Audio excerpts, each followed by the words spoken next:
கடந்த 3 மாசமா நாம் நடத்துவது மாநாடுகள் தான்.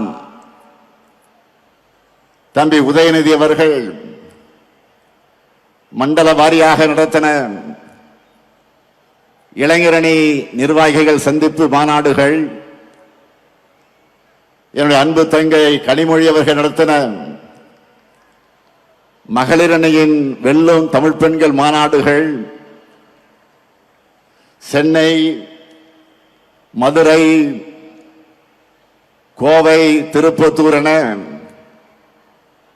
மண்டல அளவிலே நடத்தப்பட்ட பூத் நிர்வாகிகளுடைய பயிற்சி மாநாடுகள்னு லட்சக்கணக்கான நிர்வாகிகள் அழைத்து மாநாடுகள் நடத்தி தேர்தலுக்கான பணிகளை தொடங்கினோம். அதற்கெல்லாம் உச்சமாக இன்று 10 லட்சம் பேர் பங்கெடுத்திருக்கக்கூடிய பெரிதினும் பெரிய மாநாடா திருச்சியில இந்த மாநில மாநாடு நடந்து கொண்டிருக்கிறது.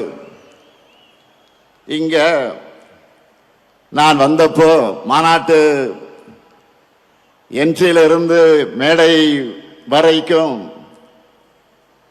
நீங்க கொடுத்திருக்கக்கூடிய இந்த வரவேற்பு, அடாடாடாடாடா, அதே போல உங்க முகத்துல பார்த்த மகிழ்ச்சி இருக்க,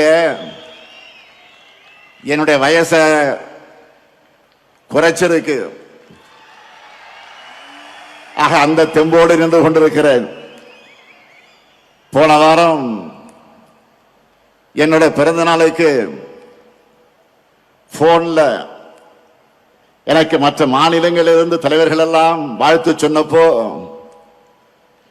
என்னுடைய வயசை நம்ப முடியலன்னு சொன்னாங்க.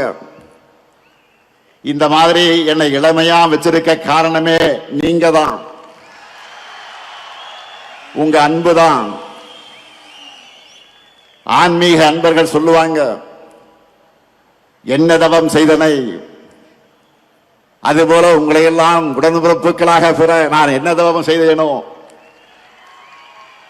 கோடிக்கணக்கான உடன்பிறப்புகளோட தலைமை தொண்டனா என்னை தேர்ந்தெடுத்தது நீங்க தான்.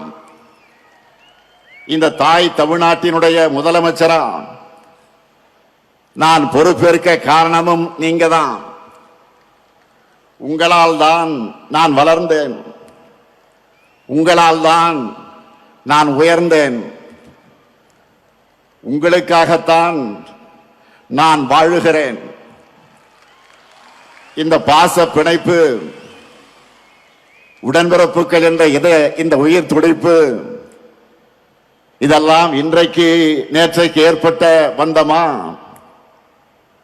திராவிட முன்னேற்றக் கழகம் உருவான காலம் தொட்டு 75 ஆண்டுகளாக தொடர்கிற அன்பு இது.